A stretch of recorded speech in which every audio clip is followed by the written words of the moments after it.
Hej alle sammen, og velkommen til mit magiske hjørne. Mit navn er Joachim, og hvis I har lyst til at subscribe, så sætter jeg rigtig stor pris på det. Hej alle sammen. Så gik der et år. Og vi er her stadigvæk, åbenbart.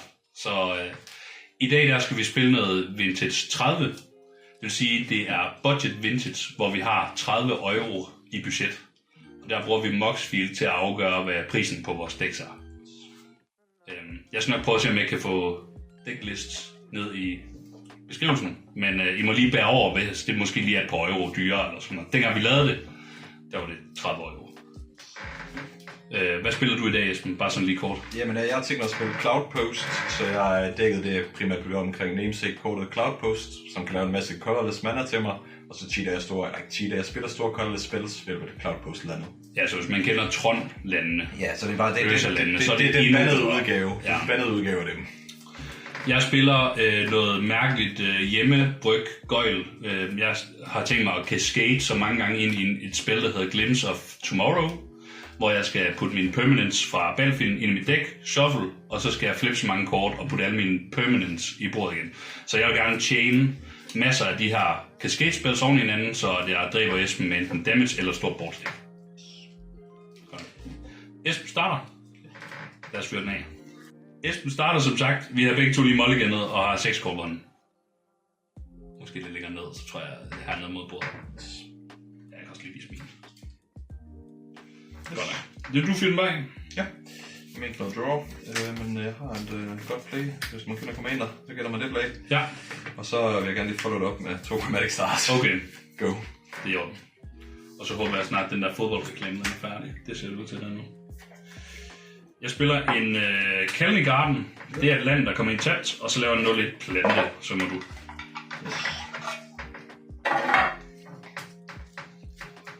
Fordi jeg tror lige, vi ser, hvad vi rammer på en enkelt Chromatic Star først. Så jeg tager på den her, ja. Og cracker en Chromatic Star, så vi rammer et tabland i stedet for. Det gjorde vi ikke. Jeg finder lige en token, mens du gør det. Så jeg tror egentlig bare, det bliver en... Jeg fandt noget andet, som jeg hellere spiller. Så jeg spiller en Festspin... Der er ikke noget godt at kopiere. Vi spiller en Festspin Stage, og så ser jeg tur med det. Jeg leder febrilsk efter en plante. Der var en der. Jeg tager en tur. Untap. Draw. Jamen, det bliver faktisk stille og roligt det her. Jeg skal spille en tapped Cinderglade og sige tur. Sure. Jeg lader min Chromatic Star være, så jeg kan lave så grøn mander stadigvæk, hvis det er lidt. Jeg spiller en lille Glimmerpost. Så får jeg et liv. For hver post, ja. Jeg har et Logosland lige nu kun. Så vil jeg gerne tabe 5 mana. Så spiller jeg Golas. Det er jo et godt kort. Det gør du bare. Du finder land, når den kommer i spil. Ja, jeg overvejer, at vi skal finde min pick-up-strategi her. Det tror jeg faktisk, altså en forest, eller hvad? Nej, min Dark Depths jo. Nå, ja, du har komboen. Ja, jeg har jo lavet en Festspin Stage i bordet, så jeg kunne egentlig godt overveje at finde min backup vindkold i stedet for. Jeg finder en Dark Depths, den går med 10 ice counters. Ja, det mindes jeg. Irrelevant ofte. Og så er det tur efter det. I ain't reading all that. Du skal draw. Jeg spiller en Sophos Falls. For min untap, fordi jeg har en Mountain. Spørgsmålet om, at man bare skal gøre det nu, Esben. Du får nok en tur mere, for jeg dræber dig ikke næste tur med Dark Depths, kan man sige. Det er rigtigt. Fordi den skal lige lave largen, og så... Nej. Du prøver? Jeg prøver at spille en Italis Favor. Det er en enchanted creature, jeg kontrollerer. Og så når jeg kommer i spil, så discover jeg 3. Yes. Der er ikke nogen af de lande, hvor du kan skade til eller noget, vel? Nej. Og så den finder jeg en Charles Agent, der har cascade, så den cascader. Så bare lige for, så alle lige er med på, hvad der foregår. Så flipper jeg nu, indtil jeg rammer noget, der koster mindre end 3. Og mit dæk, det er lavet således, at jeg kun kan ramme en Glimpse of Tomorrow. Ja. Den her, den er stadig på stacken, så den her, den resolver. Ja. Så skal jeg smide 5 permanents ind under, eller ind i dækket. Planten, den bliver selvfølgelig ude. Yes. Men den tæller stadigvæk med. Ja. Gavn. Lad os se, om vi kan... Det er sådan lidt... Det er en tombola, det her. 5 styks. Ja. 1, 2, 3, 4, 5. Godt. Det var fedt. Og den er worded glimt, så du får alle ikke afros ind først, og så afros bag. Præcis. Så jeg smider de her land i spil, og Inferno Titan, den skader... Kan du prøve at nakke Goder, så tror du rammer en Inferno Titan? Nej, jeg skyder dig for 3. Ja. Og så kommer Italis Favor ind. Det er dem, der har Discover 3 ligesom før. Jeg vil gerne float noget mana. Kan du nogle terninger? Jeg skal bruge Temur farver det sidste. Ja, så du får sådan der. Ja. Så skal vi ikke prøve at lave 2 grøn, 1 blå? I respons til den her selvfølgelig. Så flipper jeg ind til rammer noget, der koster 3. Eller mindre. Så er det så stadig ikke sort, nej, fordi vi Nej, der var en glims. Ja. Så vi gør det sammen igen. Og den her gang er det stadigvæk 5. Og så stadig 5. 1, 2, 3, 4, 5. Jeg siger, det er noget med, at Discover... Den Discover 5, når den kommer i spil. Inferno Titan skader dig 3 igen. Jeg får puttet den der. Ja. Den er virkelig. Og den her, igen, jeg ligger lige, den her, den er stadig på stacken. Ja. Jeg laver en plante, floater en grøn, og så skal vi Discover 5. Tak for det. Nej, jeg har 2 grøn for tidligere. Nå, sorry. Så jeg Discover 5. En glims, så den ryger bunden. Så 1, 2, 3, 4, 5, 6.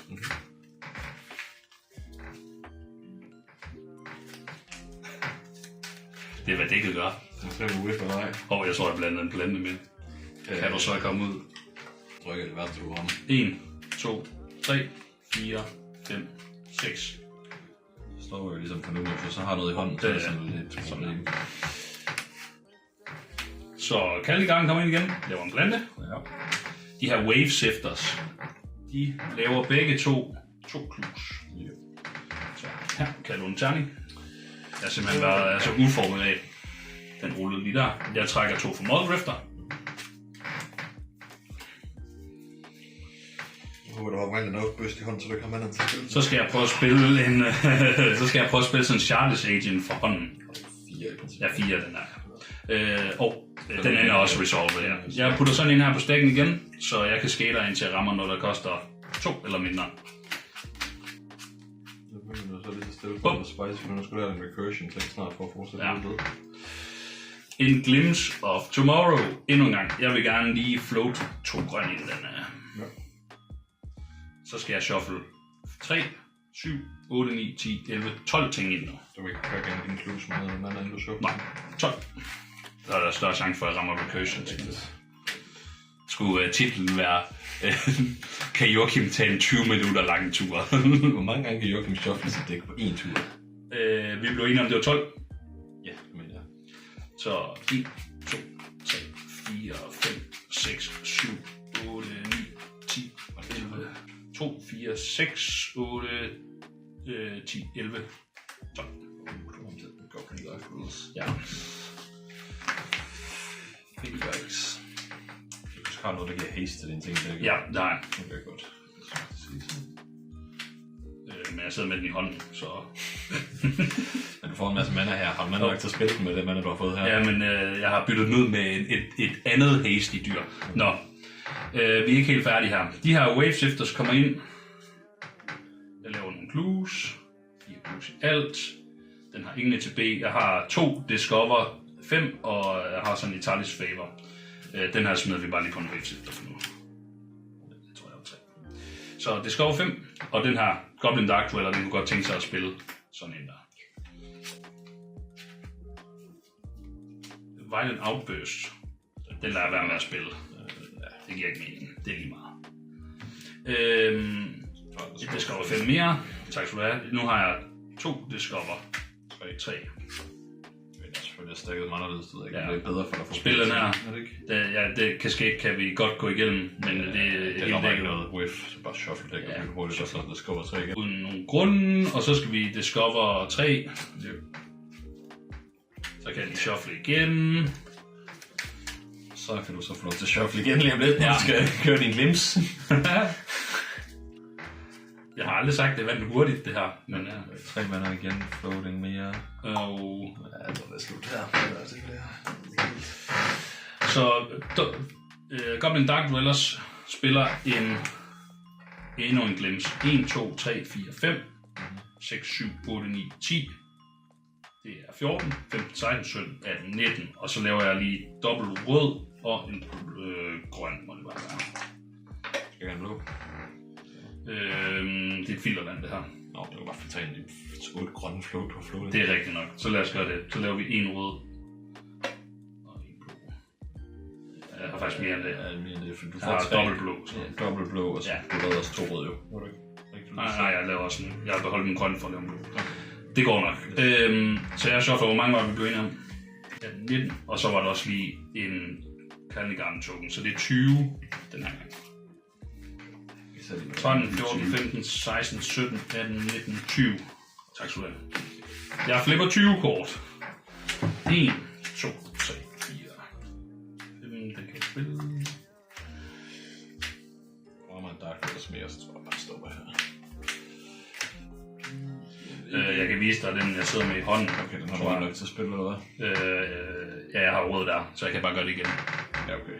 Ja. Altså, det er fint. Det er fint, du har set nok. Fordi jeg tror også... Forståeligt.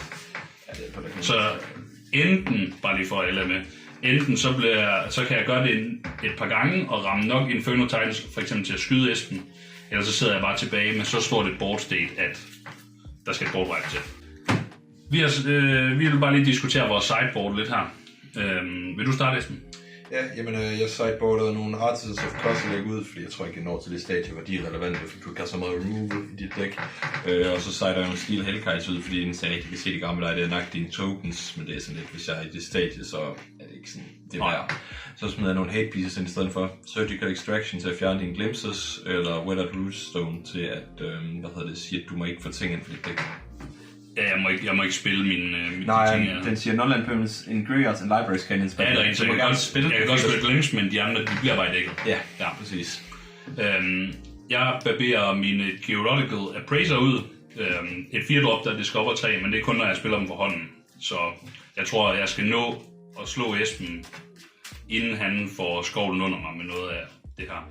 Og så en enkelt Muldrifter, fordi jeg tror ikke, jeg har ikke tid til at sidde og trække kort. Jeg sideboarder 4 Foundation Breakers ind, som kan smadre artifacts eller charmes. Lige her bliver det nok artifacts, de kommer til at bøffe flest af. Ja. Lige vise...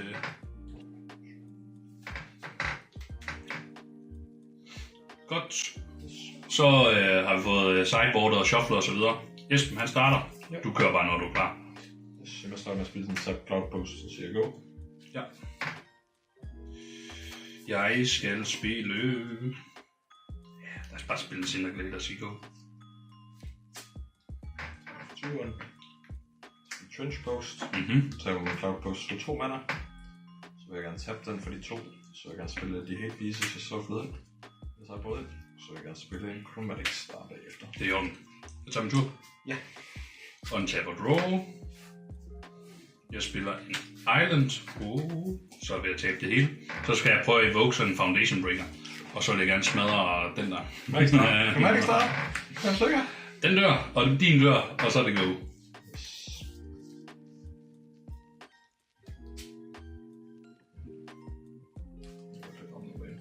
Så jeg trækker min Chromatic Star. Ja.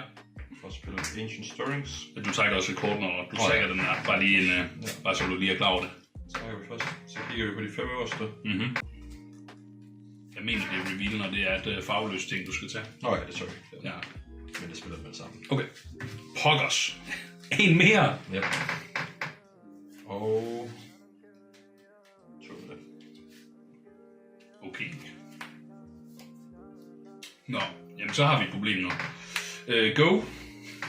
Det håber jeg på. Ja. Altså lidt, det må være fint. Jeg har også et problem nu, Joachim. Jeg har ikke noget grønt mana, og jeg har et par grønne kort i hånden. Lad os bare sige det sådan. Brug stone. Placerer turen. Jeg vil også give dem lidt greedy hånd. Så siger tur. Cinderglade.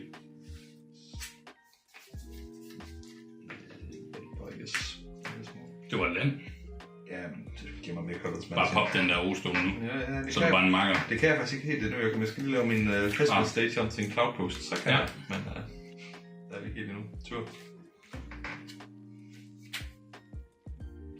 det er mere end ingenting. Jeg skal prøve at spille en Enduring Courage. Sure. 3 træer. Jeg siger, når et andet creature, jeg kontrollerer, enters, så får det +2/+0 og haste i 2 år. Hvis den dør, så kommer den tilbage på banen, den her. Som den tager, men du kan. Jeg vil gerne, inden det bliver mig, sige, at Festmin Stage kunne tænke sig at være en Cloud Post. Okay. Vi kan lige lave en Cloud Post counter herovre.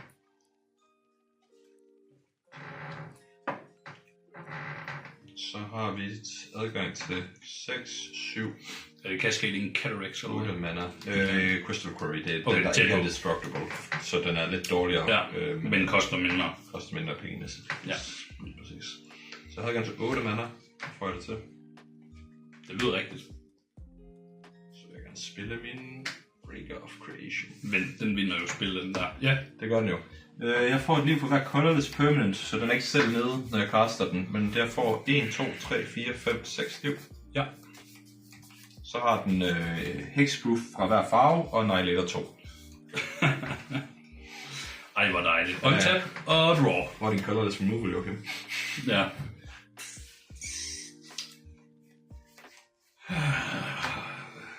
Hvad pokker gør man? Go, bliver jeg nødt til at sige. Og så tror jeg får smæk af den der. Ja, jeg tror også nu, du får svært ved at komme tilbage. Fordi at den svinger jo bare afsted for... Ja, den dør ikke til den derovre, så... god skade. En Annihilator 2. Ja. Jeg skal sacrifice de 2 her. Så er det bare skaden. Ja, det tror jeg. Det er 6. Godt. Jeg tror alligevel, det er ved at være KK allerede her. Ja. Beat, så jeg siger 2. Og draw. Det kan heller ikke noget. Jeg tror bare, jeg må bare sige, det er det. Jeg har intet i hånden, der kan redde mig, og jeg er sikker mine 2 lande. Inden det bliver mig, så tager jeg så, hvis vi spillede den færdig, så havde jeg nok filtreret lidt mana her for crop rotation en gang, og så havde jeg nok gået i gang med enten at finde en, en Dark Depths, men jeg tror bare at finde en Crystal, eller en, en Cloud Post med i stedet for Trench Post. Ja. Og så har jeg lidt mere mana arbejde. Poggers. Jeg troede, det var nok med den der, med det ene removal. Ej, men jeg vil sige, det var også heldigt, at jeg ramte på min Ancient Stirrings. Jeg vil også sige, det var også heldigt, rigtig heldig, at jeg ramte en grøn source i form af den her Chromatic Star, fordi min hånd var lidt sketchy i den forstand, jeg ikke havde en grøn source, men jeg har ret mange dækket, så jeg håber lidt på at ramme en. Ja, så din Thespin State kunne også blive en af mine land. Det er rigtigt. Den kan Bare lige til... Det kan den selvfølgelig gøre til grønt vand over dig. Så. Yes, men hvad er den sidste, så jeg starter? Yep. Jeg starter bare med at spille Island, og så må du. Super. Så jeg starter med at spille sådan en lille tabt Cloud Post igen. En lille sød tappet Cloud Post. Jeg trækker tur. Den går lidt på hvad okay. It's just a little guy. Jeg spiller sådan en Caligarn. Den kender vi fra før. Og så kører du. Jeg spiller Glimmer Post. Jeg får 2 liv, fordi jeg har 2 Logos lande. Så vil jeg gerne tabe den her for 1 colorless. Så vil jeg gerne spille Chromatic Star. Så vil jeg gerne tabe den her for 2 colorless. Ja. Bruge den ene af dem til at filtrere herinde i. Få et grønt mana og trække et kort. Så du har en grøn og en colorless lige nu? Ja, så jeg har Ja. floating. Jeg bruger dem det samme, fordi jeg vil gerne spille en Explore. Det gør du bare. Jeg har kort mere. Men mindre det er et logosland, så må du ikke. Lægger jeg ind. Så er det spændende fix, ikke? Og så vil jeg faktisk gerne spille Ancient Strength, for det kan være. Okay. Med den grønne mana. Det er så i orden. 1, 2, 3, 4, 5. Kigger jeg på. Ja. Og så viser jeg dig...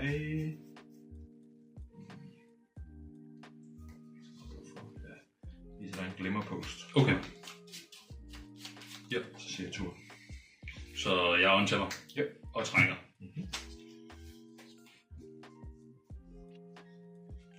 Jeg har sådan en Flooded Grove. Jeg laver 3 mana. Jeg behøver ikke 3 mana. Jeg skal bare bruge 2, kan jeg se. Så skal jeg prøve at evoke sådan en Wave Scepter. Den laver 2 clues og dør. Og så er det dig.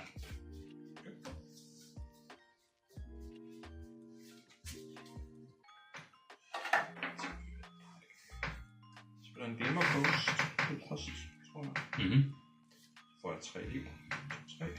Så nu har du 3 glimmerlande. 3 postlande. Eller Postlande. Logosland hedder det. En solring. Solring, ja. Ja.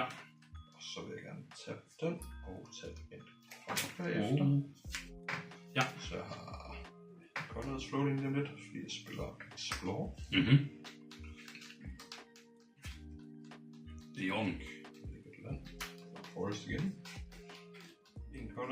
så den tager for 3. Det er 4 mana.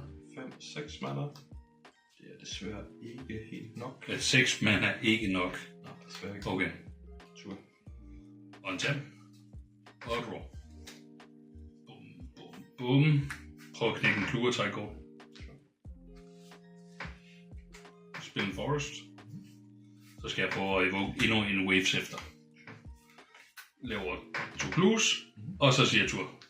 Er det bare hvem der stikker af først, eller hvad? Er det der, vi er?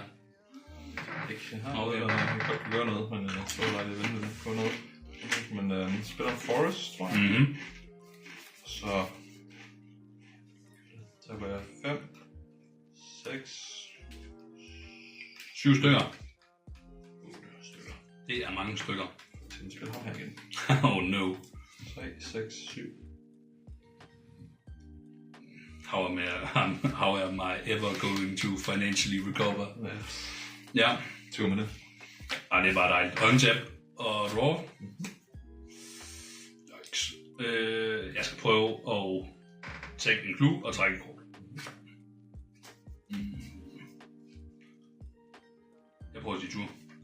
Jeg prøver lige at drop rotation i min forest. Ja. Jeg er ikke så sikker på, hvad jeg lige skal finde, fordi festspin, eller hvad hedder den der. Det er nok blevet måske en festspin stage. Jeg tror faktisk, det er en festspin stage. Den kan Ja. Det kan altid blive til en forest, eller hvad end man har brug for. Som jeg ser, når hvis jeg trækker Dark Depth, så har jeg komboen. Ja. Eller hvis jeg trækker en Crop Rod mere, så har jeg komboen, kan man sige. Hvor Ja. Dark Depth i sig selv er det et useless kort, for mindre jeg vælger at fyre 30 mana i den. Ja. Det kunne jeg selvfølgelig godt gøre i den her situation, men over tid. Ja. Tur til mig så? Ja, du kører bare. Desværre. Så bliver jeg kørt over lige om lidt. Det er den der tabt Cloud Post der, tror jeg. Ja. Så prøv at slappe afsted for 8 mana i lag 2. Jeg skal sacrifice den her og en klub, og så tager jeg 8. Ja. Se tur. Jeg untapper og trækker. Jeg spiller land for tur. Og så skal jeg prøve endelig. Jeg har sat og let efter en rød mana, men jeg fik sådan en her. Cascade.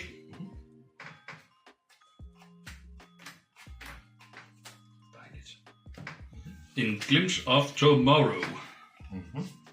Den vil jeg gerne forsøge at kaste. Og den er stadig på stacken. Ja. Så jeg har lige nu 6 permanenter, og jeg floater en grøn og en blå. 6 styks.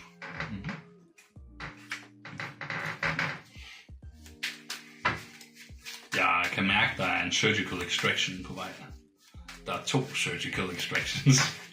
Så jeg får lov til at gøre det én gang, siger du. 6 styks. Let it be good. 1, 2, 3, 4, 5, 6. Okay, det er fint. Med alle dine ETB'er på stacken, og bliver været targets. Ja, jeg vælger lige targets først. Den her i spil. Jeg laver bare lige en planter, det er der vist ikke så noget meget at gøre ved. Jeg har en Discover 5, og den her, den kunne godt tænke sig at dele 3 til dig. Med det på stacken, der bruger jeg lige selv 2 liv først. Så vil jeg gerne Extraction, din glimpse, og fjerne alle dine glimpses. Vil jeg betale 2 liv? Ja, det har jeg gjort. Ved du hvad, det er fint. Du vil gerne ikke Så klare er den dem her. alle sammen. Ja. Jeg tager de 3 skeder, for det er en før, og tager den bagefter. Ja. De er nu fjernet. Så har jeg en Discover 5 og en Discover 3. Jeg Discover 5, og så Discover 3, den tager vi lige på det tidspunkt. Så 5 først. Foundation Breaker, vi smadrer solen. Den er også lige gavn, den der. Og så har jeg en Discover 3. Skal jeg overveje, at jeg skal respondere? Er der noget, jeg har lyst til at fjerne, som der er i den barrier? Det skal jeg da ind i. Der er waves efter, så... Nej, det er der ikke så. Så det er Okay. Discover 3. Spil sådan en. Vi ved begge to, at der ikke længere er noget, jeg kan ske ind med den, så jeg shuffler bare. Yes, og så vil jeg slå over det originale shot, Ja. til sidst. Og så fik jeg da et board state. Det gjorde du.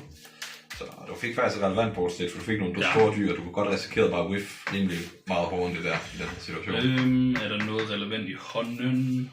Nej. Jeg siger du. Hvad snakker du om? Min plante med trample? Inden det bliver mig, der vil jeg gerne Thespian stage min om til en cloud post mere, så der Ja. er mere, man har arbejdet med, in case det bliver nødvendigt.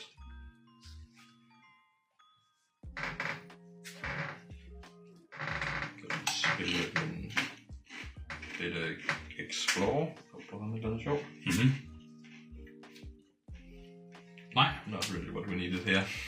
Der er lidt for mange hit pieces, faktisk. Haha. Okay.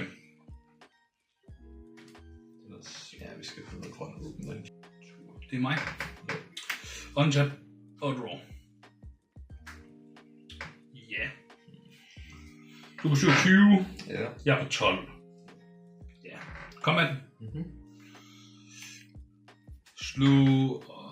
Slå, det er en 6-4, den der.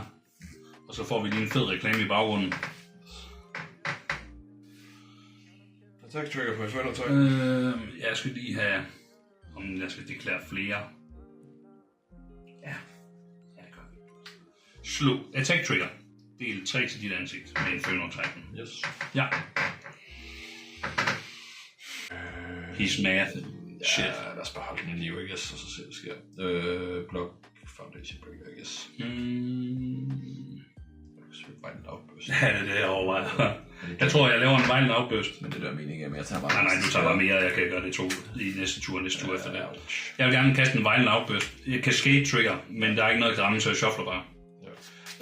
Så alle mine dyr, de får plus 1 plus 0. 8, og jeg er bare død nu. Nej, det tror jeg ikke. Du blokker den her. Ja. Så tager du 8 og 15. Ja. 15 plus 6, det er 21. Næsten død. Næsten død. Hvis du Ja, Hvis du ikke havde blokket noget, hvis du bare havde sagt nej. Problemet er, at du skal give den færdetakken, inden den får lov til at angribe. Go.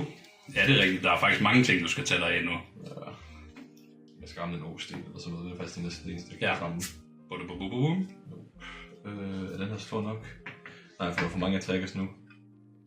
We did it, boys. Jeg kan ikke engang få den der. We got him. Nope. We got him. Too much hate. Too much hate. Men hate. Sådan der. Let's go. Ja, altså, det er simpelthen også et heldigt hit, at du får 2 store builders, fordi du har, hvad har du i dækket, der er så store? Du har, Og jeg har faktisk ret mange efter. ja, du har de 4, men hvor mange Inferno Titans kører du i det? Alle sammen. Alle 4. fire. Så du kan ramme Challenger, eller du kan ramme Inferno Jeg Titans. tror, jeg har 3 af den der. Så det er de... Hvor mange Challenger kører du? 1, eller hvad? En Challenger of the Forge. Jeg tror måske, der er et par stykker, hvad der lige var budget til. Ja, jeg tror, der er 1. Det kan godt være. Jeg har en her også. Så udover den, så 2. Ja. 2 plus... Så det er hvad? Det er sådan noget 10 hits, du kan ramme i dækket. Ja. Om det er også en chat, når man flipper. Ja, men ud af 60 kort, ja. Er det så det er en sjettedel af dine kort. Hvor mange kort flippede du? Du flippede 6 kort. Ja. At du så rammer 2 på en sjettedel. Ja, det er ikke unlikely, men det er relativt heldigt. Nice. Det var alt sammen. Det var jo skills. Ja. Det var jo skill-intensive game, det her, der ville noget. Nå, tak for spillet, Esben. Det er jo skide hyggeligt. Tak fordi I ville se med. Og så lad os se, om der går et år, inden vi laver en video mere. Det er godt, actually, hvis vi skal regne dem ud. Så du kan sige, hvis vi siger Okay, det tager vi lige bagefter. Esben, han kommenterer, hvad chancen var. Nå, kan I hygge jer sammen? Hej hej.